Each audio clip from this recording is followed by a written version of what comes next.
Okay. Well, good evening, everyone. On behalf of the Center for Student Involvement in Careers, Virtual Collegiate, and Alumni UBC, I'd like to extend a warm welcome to all of you in attendance today. We appreciate you being here to participate in this exciting talk with one of our alumni, Anna Brisco. Before we get started, I would like to acknowledge that UBC is situated on the traditional, ancestral, and unceded territory of the Musqueam people. And I would also like to acknowledge that you are joining us today from many places, near and far, and to acknowledge the traditional owners and caretakers of those lands. My name is Nicola, and I'm a member of the Student Alumni Council. And to find out a bit more about that, you can follow us on social media at UBC-SCC, and I will be moderating today's Alumni Office Hour.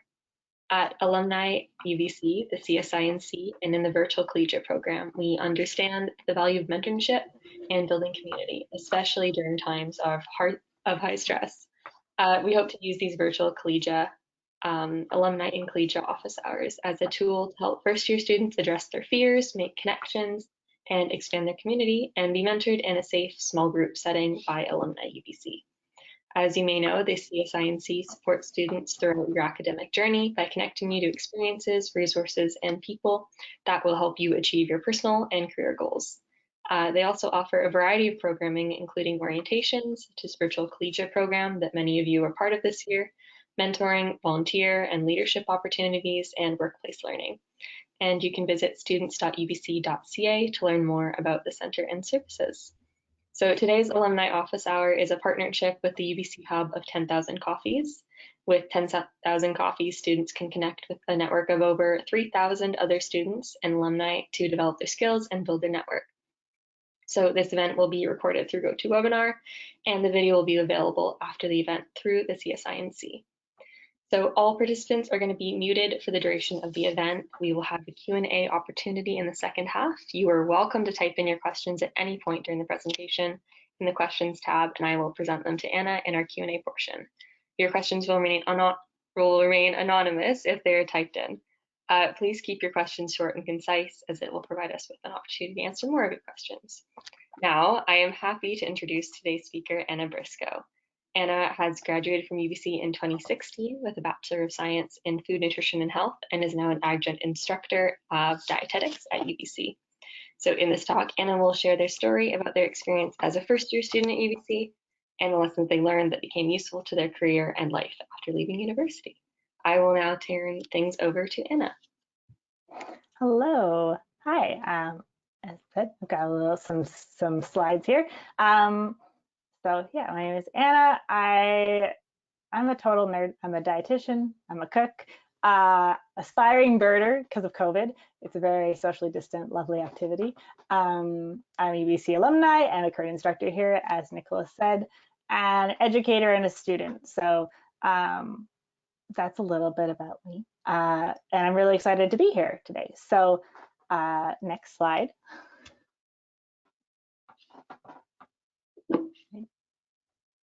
Awesome. So I like to give a little bit of a timeline because I feel like I have kind of a sort of circuitous route to end up where I am, which I think a lot of people do.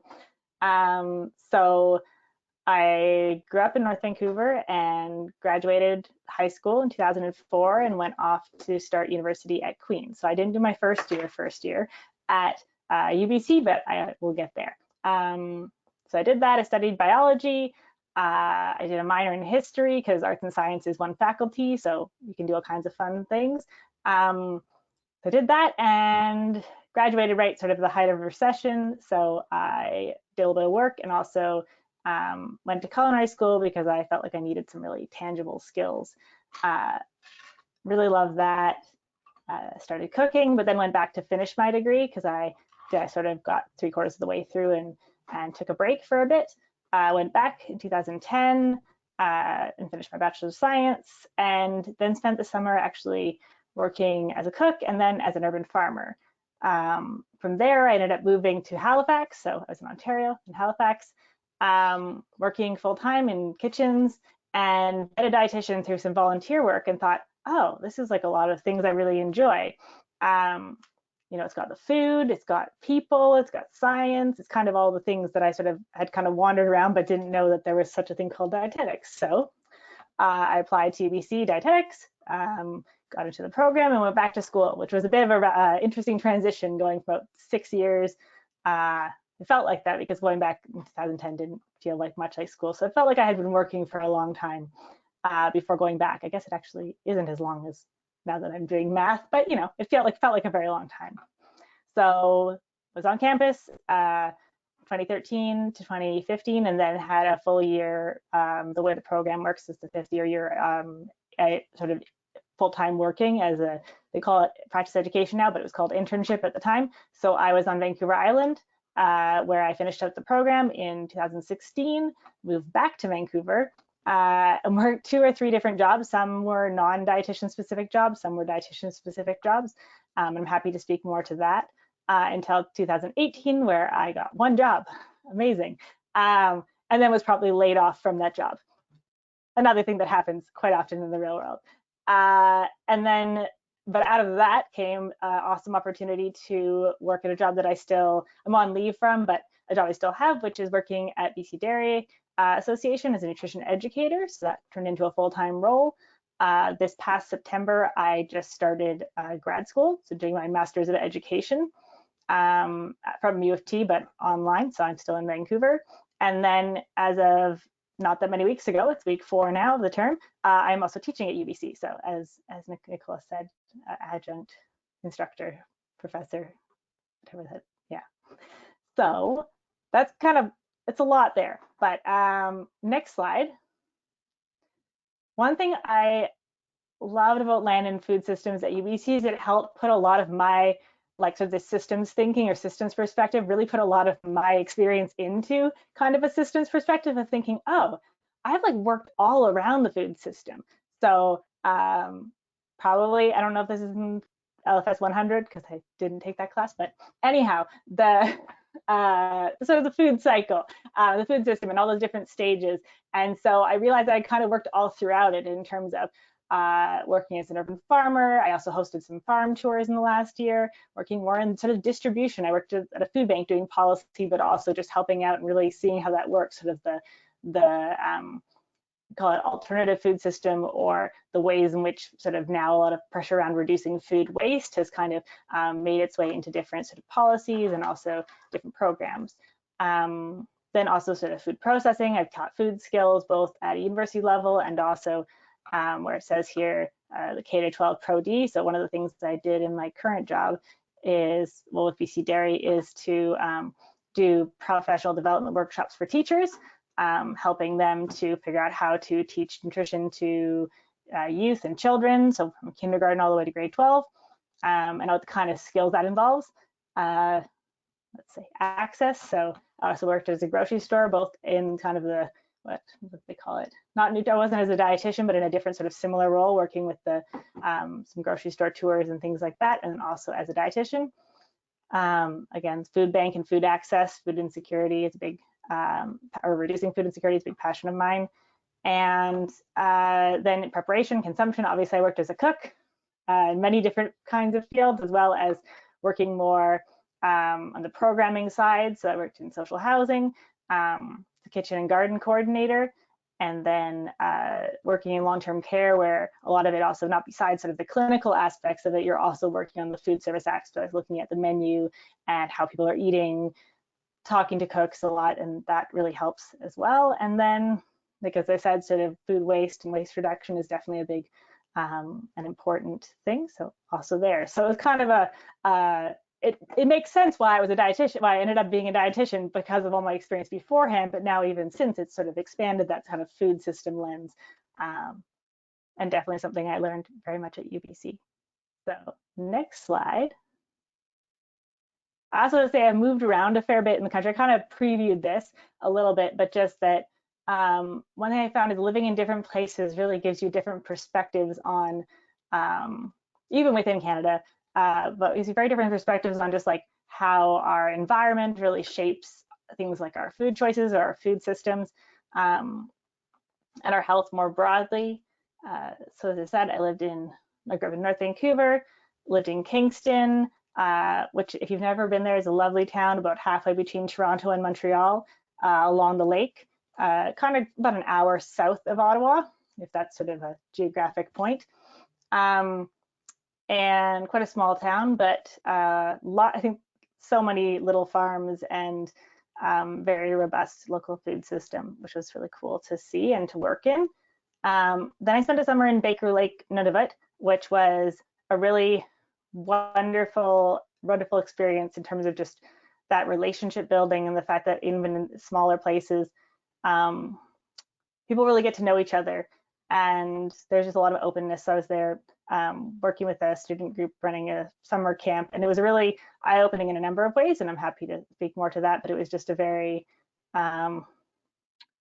really put into perspective some of the things that you think are sort of standard or typical and then aren't actually necessary. I really started to appreciate things like the quiet, which living in the city or growing up in, more in the city, I always thought I loved the busyness, but being there was really made me appreciate that being out in nature and being quiet. It was never really quiet, but anyways. And then I'm back to Kingston, back to Vancouver, sort of a cycle. I feel like I missed something in there, but anyhow, I moved to the East Coast and then from there back to Vancouver and then to Vancouver Island, and just having the opportunities with the UBC program to be able to still be in school, but then live and do some work in quite small communities. It really was very, again, very interesting just to see the different kind of roles and the different sort of slower pace of life. But I'm back here in the city for now anyway. And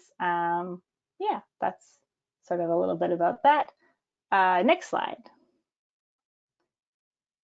So my last thing was thinking about like what really guides me, because I feel like I've had this sort of roundabout route and I'm still never really sure about what I'm going to do next, because I think if we plan too much, it's often our plans get waylaid by life.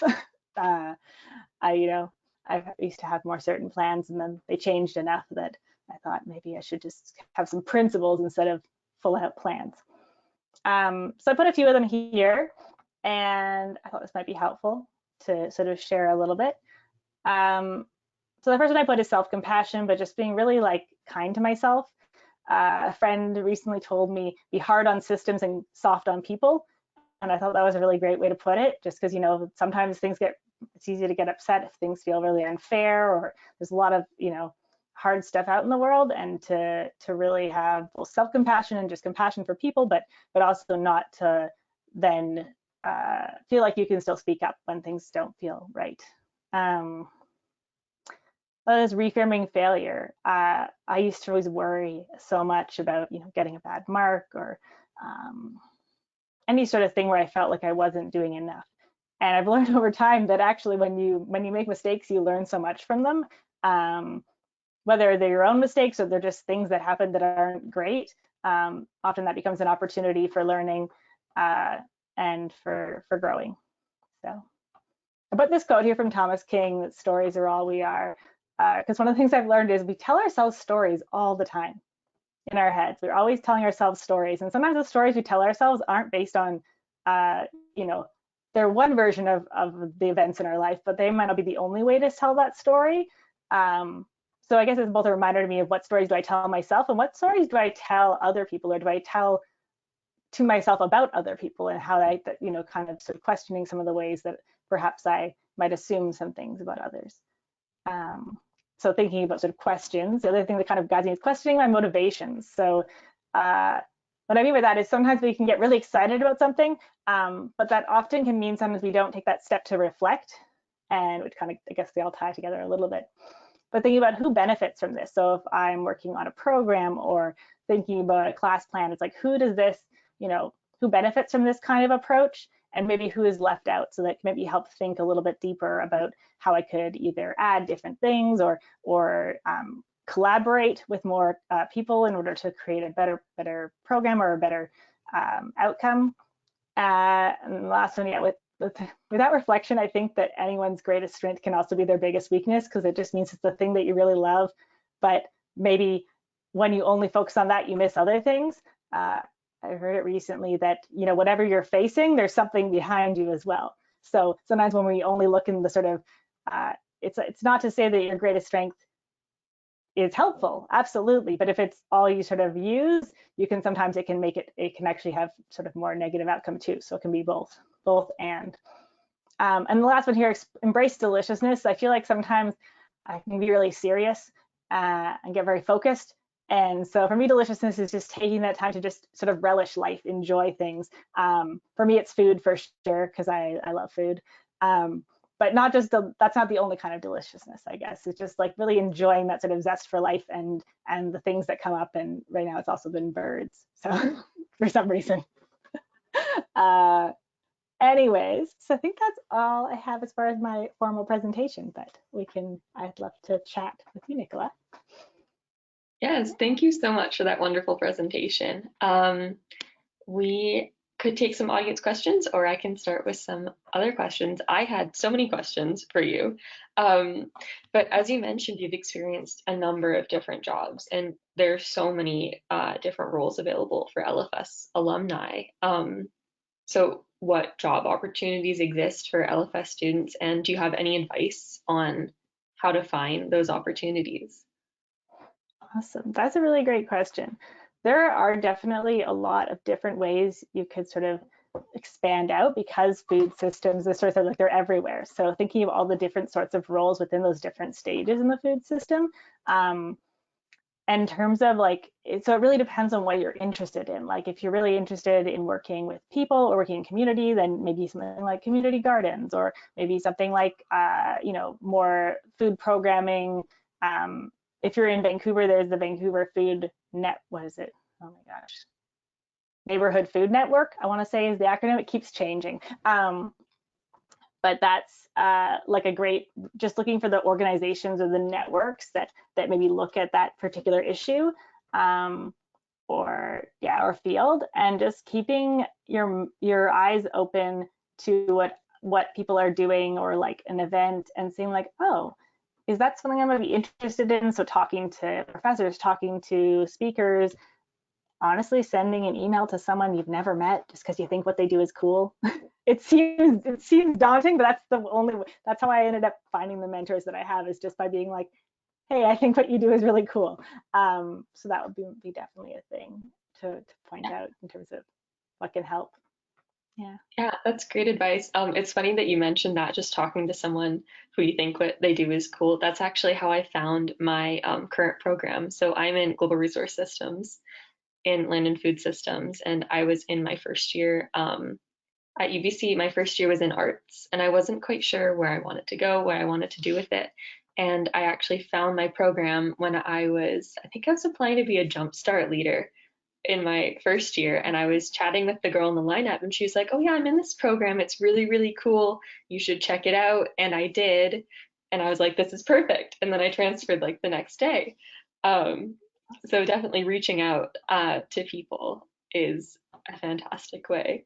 Um, and building on that about like a non-linear academic or career path, could you speak more about how you dealt with, oh, in terms of like switching degrees and focusing on a specific subject, how did you decide your major and what you wanted to do? Yeah, that's a sometimes a hard question, because I feel like I didn't, honestly, when I was like finishing high school, I didn't really think about it. I honestly was just like, I like sciences.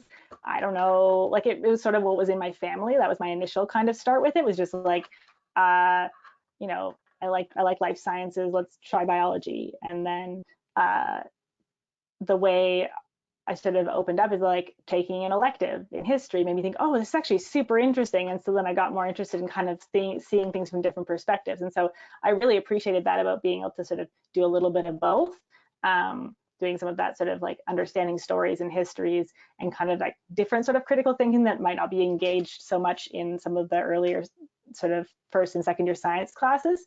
Um, so initially it was just kind of like, I like these things, but I don't really know what I want to do with it. And that worked for a while. But then at a certain point, when you get kind of close to graduation, like, what am I going to do? Like after school, like I like, it's one thing to like something, or to like find it interesting, but then what do you do with it? And so that's how I ended up with food, is I'm like, what do I love to do? Like, I've always loved cooking. I've always loved food. And so I just kind of went there and never looked back, until again, it's sort of like I was working, I was enjoying it, but it was kind of like, well, having that sort of like, what I want to try something new. so again, getting out and connecting with people and seeing like what opportunities are there to try something that you maybe not sure about. So I was like, well, I know I like cooking, and I had a little bit of experience with education as being like a coach. And so I thought, well, I could do like some kind of teaching thing maybe. So I just talked to the community, like a community health center that was near where I was, and saw that they're looking for volunteers, and that sort of thing of just looking for those opportunities to sort of find ways to expand, I guess, what you might know about a certain area, because that's really what got me interested in dietetics. And then since then it's sort of just been, yeah, again, sort of following my, not my nose, but like following what seems interesting, and definitely talking to people who are working in that area, because that's the way you hear about things like jobs and that sort of thing, because it's not, yeah, it's not always posted on a board. It's often sort of word of mouth. Yeah, absolutely. Yeah. I've experienced that myself, kind of following what feels right in your degree path, because especially in GRS, you take a certain courses and then you find, okay, I like this, so I'm going to build up on that and do a little bit more there. Um, and you spoke about this a little bit, but what is the role of mentorship in your life? You talked about talking to other people who are interested in what you're interested in. So what is the role of mentorship? It's huge, and I feel like it's one of those things where it's I don't just learn from the people who are my mentors, but I also feel like I now am a mentor to other students through the LFS mentorship program, and then also just in general to former students, or people come, send me an email, that kind of thing. And I find I learn so much from the students and the younger professionals I work with, as much as like I can be a mentor to them. So I find it's really great because it actually becomes a very two-way relationship. Um, like I feel like my mentor has really, like, one of my first mentors really supported me, but then now it's also fun to kind of have where he's now like listening to me as well, and like we're getting a bit of both, because it's sort of as you grow.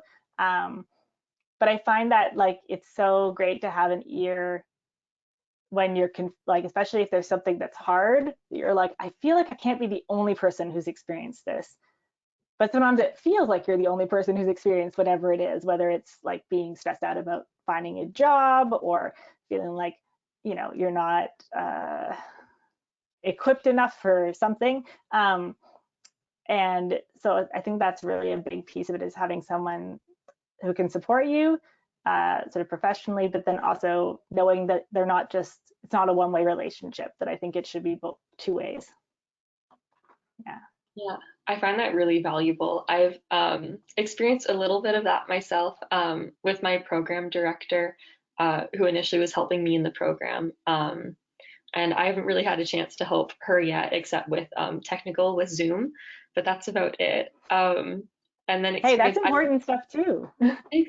exactly. And I learned all my Zoom skills actually through virtual collegiate. I was a collegiate advisor last term, and that was so rewarding because I was able to act as a mentor to first year students in a way that I hadn't been before, which was really rewarding. And them kind of teaching me about things too, like, oh, I got involved with this and I found it really, really interesting. What was, for you, what was the most rewarding part of your academic career, academic journey so far? Oh, that's a hard one. I think one of my most rewarding experiences, like, still I look back on it, is at LFS, some of the community-based projects. I love those experiences because you were like working with your peers, like your classmates, but then also in the community working with other organizations. And it was hard. It was frustrating sometimes, because it was like, it's not clear. It's not nearly as simple as like a case study where, there's a clear outcome, or it was messy, right? But I loved it because it was so rewarding at the end, or even in the middle, when you sort of get feedback, or you feel like, oh, we're really getting somewhere. And seeing that things actually have an effect on the real world while you're still in school. I feel like those two pieces really stood out for me. So yeah, that would be my highlight, I think, especially at UBC. Yeah, it's funny that you mentioned that. I'm actually doing that right now. We just started. I'm taking LFS 350 right now.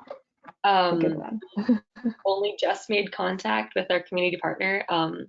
They're a community garden organization called Lettuce Harvest, Cute. and they're really interesting. So it's been a little bit frustrating, a little bit difficult to get off the ground, especially with it all being online, kind of morphing what we would be doing. So we're making infographics to share on their websites and their social media platforms, um, which I found to be really interesting. It's definitely not what I expected, but just kind of it's an uncertain time. So the role of plans and reframing our experiences because that wasn't what I was expecting, especially during an uncertain time.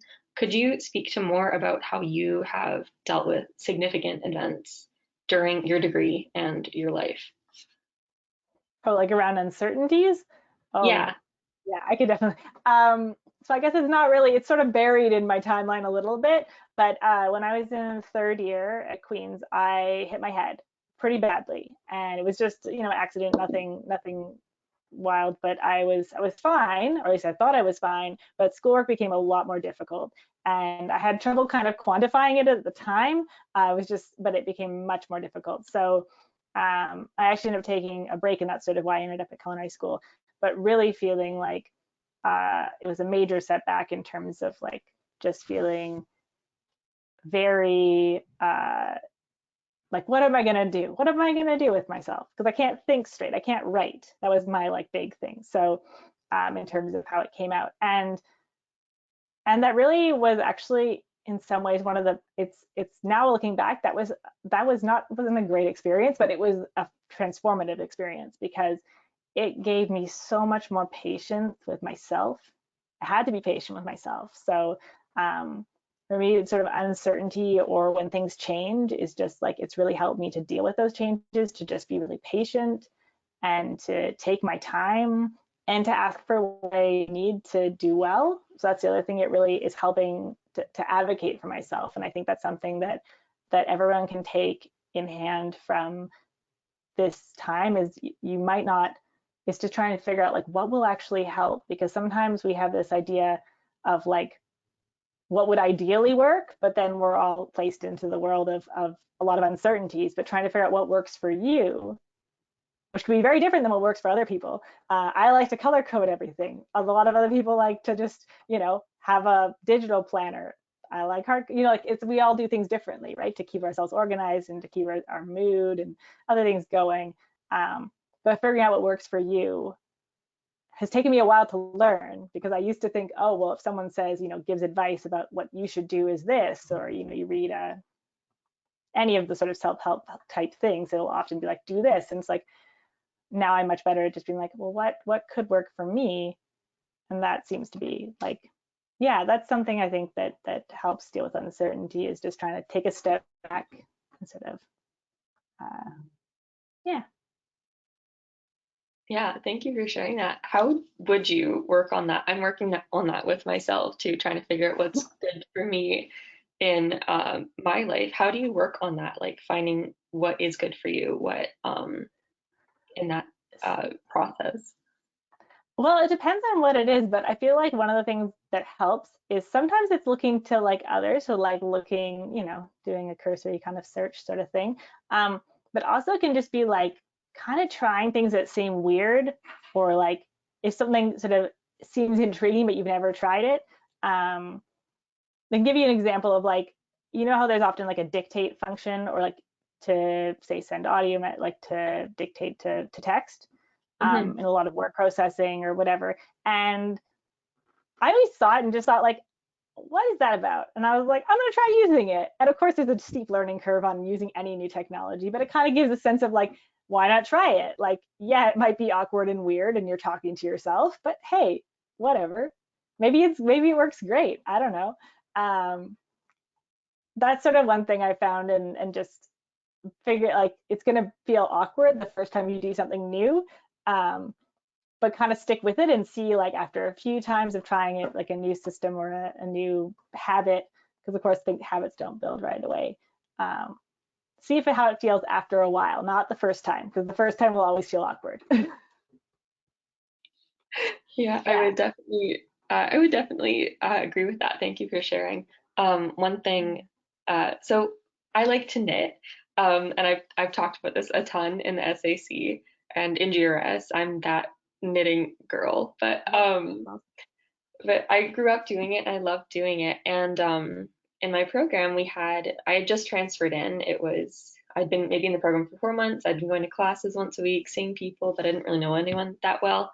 And we have this thing called the GRS Making a Difference project, and people pitch project ideas and join groups. And I just like put a project proposal forward to see if you can get funding, see if you can do it.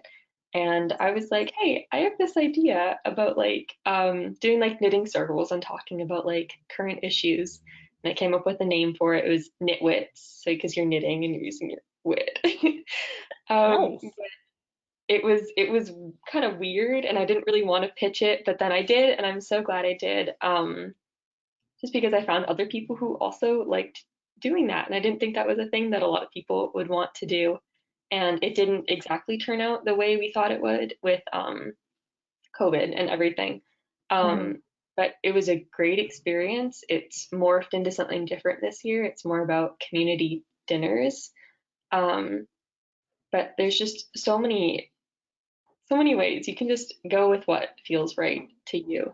Um, how would you, I Totally. know that it's all a different environment right now, how would you say is the best way to get involved within the UBC community, or how did you get involved during your time at UBC? Yeah, I think it's again sort of figuring out what you already like you said with the knitting, like things that you already enjoy, and the things that you might want to try or are curious about, or that you'd like to say build skills in. I don't know. That's kind of another category of things to kind of pursue. Because often we like have the things that we're very comfortable with and stuff that we maybe would like. I know, for example, career services has a lot of different sort of workshops and things to sort of build certain kinds of skills, or interviewing are things that are very like tangible skills. And in some ways, those can actually build community because the people who go to a workshop often have the similar needs. And it's a little harder, definitely, with online because there's less of that sort of side chat. Um, but yeah, finding the things that you already like or you want to pursue, and there'll be other people doing those things.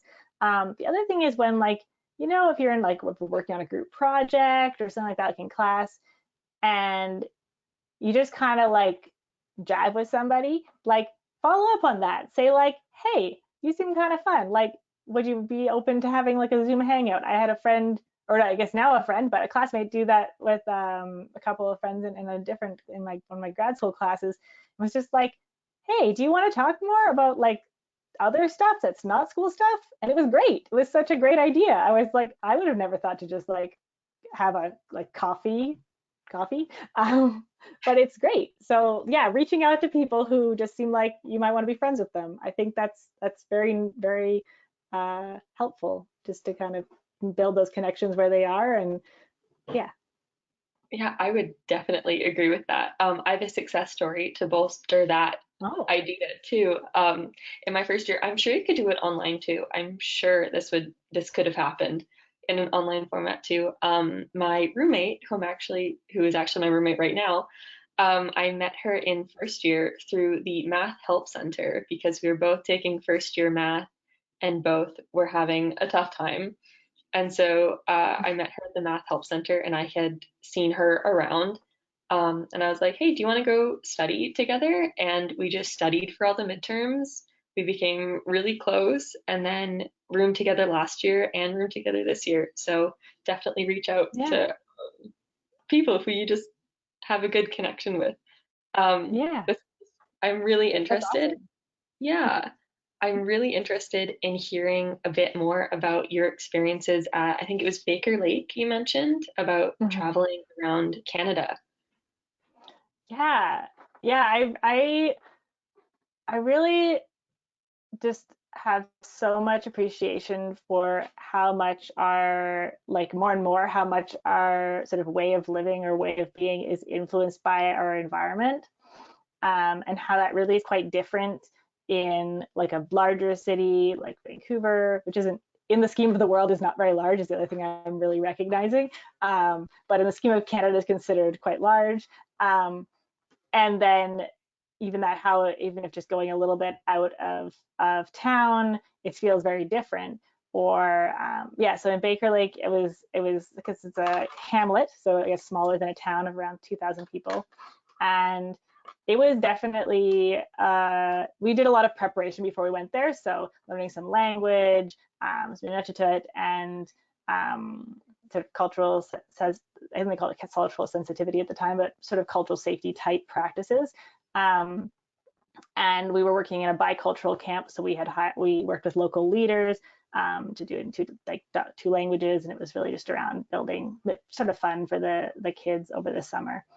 But it definitely made me appreciate how like the way we measure quality of life is not something that is universal. That like there's so much to be said for small communities and strong connections and like that sort of peace and family and all of those things that maybe you don't have if you're in a city that's far away from where your family is, or yeah, just like traveling in different places. Like that's part of why I moved back to Vancouver, is my family is here. It's also a beautiful place, and UBC is a lovely place, but it all kind of synced up with like being closer to my family. So I think there's yeah, I guess just the relation between different different places and different ways of life, and I appreciate that so much. I don't know. Do you have any stories about living in different places? Ooh, I've actually only ever lived in Vancouver my whole life. I was born and raised here, and I go to school at UBC, so not very far, but I can definitely empathize with it being really difficult to visualize um, other places when you've only lived in one place. I have been lucky that I have been able to travel a little bit to experience some other places of the world. In high school, I actually got to go on this volunteer trip to Honduras, where we helped scientists with their data collection in the forests in Casuco National Park. And I found that so just incredibly transformational. There was this one man who lived in a hut on the reserve, and we were all confused, like, oh, it's for nature. Why are there people living on here? And I didn't realize it then, and only now when I'm taking courses about conservation and fortress conservation, that like we have such intimate relationships with our environments around us, and you can't really think of, I don't know, nature without thinking about humans as well. Um, but yeah, I want to move to other places. Obviously not right now, but I really do want to experience that, like living in a different area, um, just to experience different cultures and yeah. Yeah, yeah, and it's also so much of what I think happens when we move to places. It helps us question some of the things that, like, questioning some of the ways that we've maybe made these divisions in our mind about, like, yeah, like nature isn't where people are, and it's like, well, nature is all around us, and people are everywhere, and in different places around the world, those are different sort of rules. Just thinking that like the idea of a national park that's like no one lives in doesn't necessarily always, that doesn't exist in other places. Of course, people live in what would be considered a national park because of course they've always lived there. Why would you move? Why would they move? um, so it's yeah, that very but like a lot of things are very contextual and historical, I guess. Yeah, I definitely agree with that. It's definitely about where you've grown up, how you view the world, how your family views the world. Um, yeah, it's Yeah. definitely, yeah. And that can also change so much over time. Like I look back at some of my past selves, I guess, and go like, okay, so like it's not to, that's not a like a fault on, like I'm not feeling badly about it. It's just like we change as we get older and we learn more about the world, and that's great. That's like, I just feel like it's always a process, right? Exactly. It's all a part of growing up and realizing who you are as a person, where you fit within this weird cycle that the world exists in food cycles, where you exist in food cycles and all that. I actually had my LFS lecture today, which is really funny that you're mentioning food cycles because we just did a unit on that this morning. Yeah. And about And all the you'll come different. back to it again and again. I don't know. I think I'm a bit of a weirdo when it comes to dietitians because I love this stuff.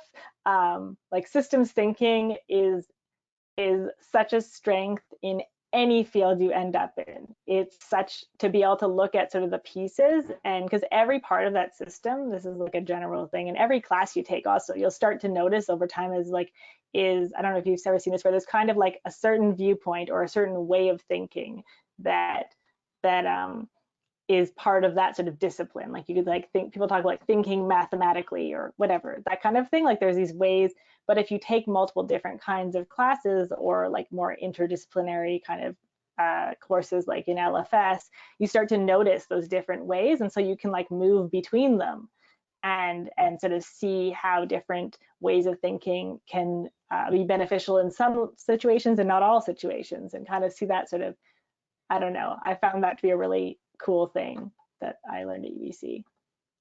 Yeah, I've actually noticed that myself too. Just only recently in the past couple months.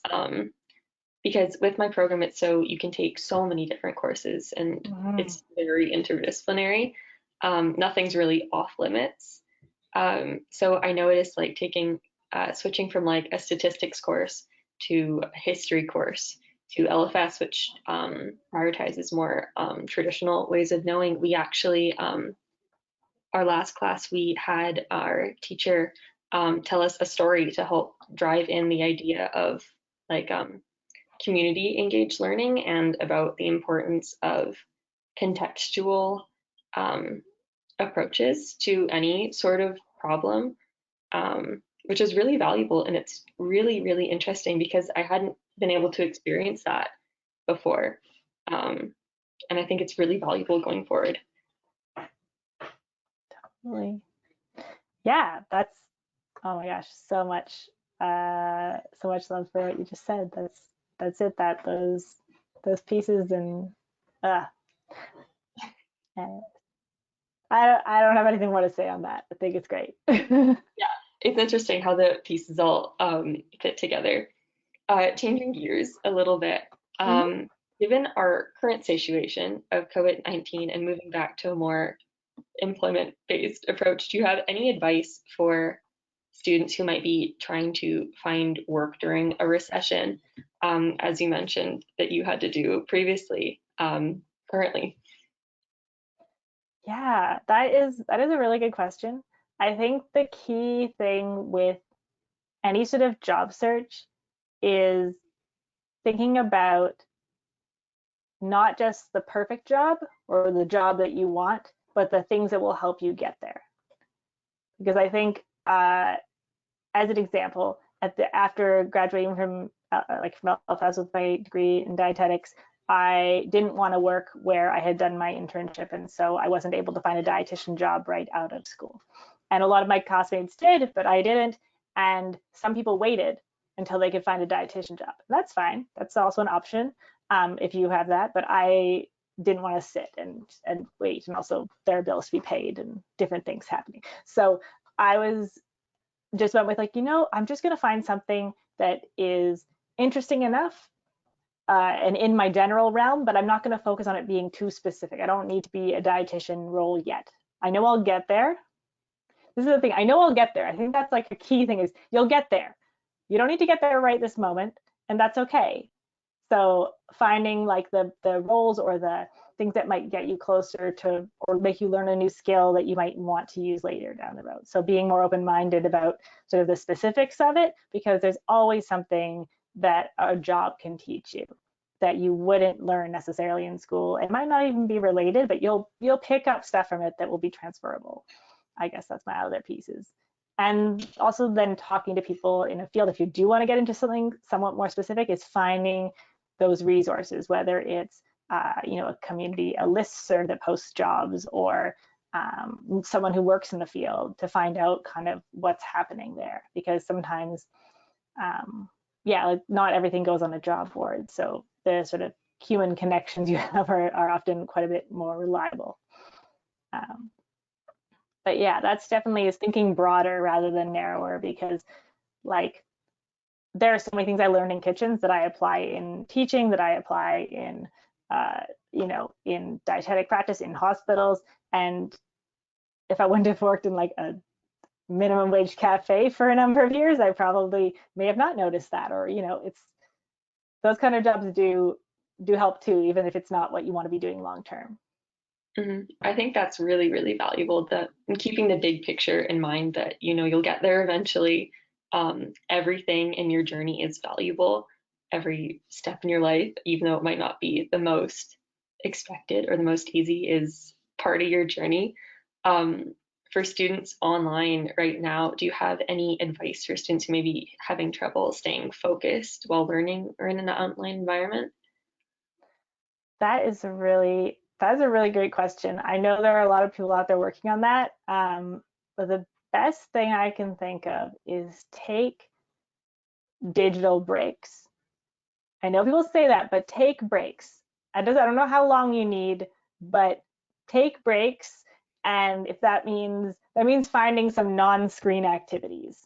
So in our house right now, it's like board games. We've been getting really into board games because they don't involve a screen. So movies are great, but also not screens. Got to get rid of the screens. So because we're on the computer a lot. So that's one thing I'd say for sure, is finding things that are not screen related that you can do, going outside, whatever you need, taking those breaks. And then the thing, which is like, I know we're not supposed to give advice, but this is like a key thing, is like taking like little micro breaks on your computer. And one of the things that I love is you actually like literally just put your hands like right over your eye sockets. Make sure they're not cold, but it feels very nice. It feels very nice. You should, I know it's like embarrassing to do in front of the camera, but like it feels really good. And your eyes just feel much more relaxed, and you can come back, just like do that for like a minute, and it's a very good piece. But that helps with like the not getting super distracted by like everything sort of hurting your eyes, or sort of overstimulation. And the other thing is like breaking things into small pieces, because sometimes it's like really easy to get distracted if it's like a thing that you don't like, avoiding something that you don't really want to do. But if you take that sort of bigger piece, like a project or something you have to write, and break it into smaller tasks, it's easier to do the small task. Just say, oh, I'm going to work on this for 10 minutes. And then once you start getting something done, then it'll be easier to kind of keep going, instead of sort of being distracted by the bigger, trying to do something big. I will Yeah. What have you definitely found helpful I will learning definitely online? be using some of those. I will try the eye one. I find it so hard because everything is kind of online right now. Like your school is online. If you do like work, it's might be online. You want to message your friends, or you want to watch a movie or something, is all like that. I have a funny story. My roommate, actually, we watched The Queen's Gambit, and so she went and got a chessboard. So we've been starting to try and play chess. Oh, fun. Not very well, but You got to start somewhere, right? exactly. The main character did not get that good at chess by being good at all the time. What's been working for me is I'll try and go outside at least once a day. I'll go on a walk. When I was living at home, I'd drag my mom with me. We'd go on a walk. But this was at the beginning of COVID, and we were super paranoid, and everyone was outside. So you go outside, and it was like people, people, people. So we'd go at 11 at night on a walk. So we're doing that, and that's been helping me. And then I try and take screen breaks, or at least before bed, I'll try and take a screen break, because then at least I'll get a good night's sleep and ready to face um, everything in the day. Being cognizant of time, Anna, what is something that you would like everyone to take away with today? Oh, that's a big one. But I think the key thing I want them to take away is you never know where you're going to end up, but all of the steps that you took to get there will make sense in some way or another. Like nothing is a total, you're never totally off track.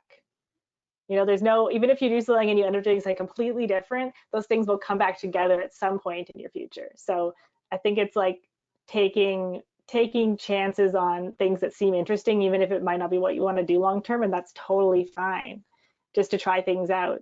Um, and yeah, so definitely like things don't always work out how you want them to or how you thought they would work out. And that can actually be great. Like I'm really glad I am where I am. Uh, and I had no idea I would be here 5 years ago or even 2 years ago. So That's so fantastic, and that's fantastic advice. Thank you so much, Anna, for taking the time to share your story. For students in the audience, we will continue to offer similar events throughout winter term too. Be sure to check out your virtual Collegia Canvas calendar for future events. All future alumni and Collegia office hours will be included there, as well as many other events and activities. I encourage you to visit Careers Online, the UVC Hub 10,000 Coffees, as well as the UVC events calendar to stay up to date. So thank you again, Anna, so much. This is wonderful. So much great advice. Thank you for sharing your experiences and your insights today. And of course, a thank big you thank so you. much. Oh, thanks so much for having me. And it's been a delight to chat with you. And yeah, I cut you off though. What were you were going to say something else? That was it? No, That was thank you. all? But thank you to all of you for choosing to be a part of today's Alumni Office Hour. But it was lovely chatting with you, Anna. Yeah, me too. Take care. Take care. Stay safe, everyone.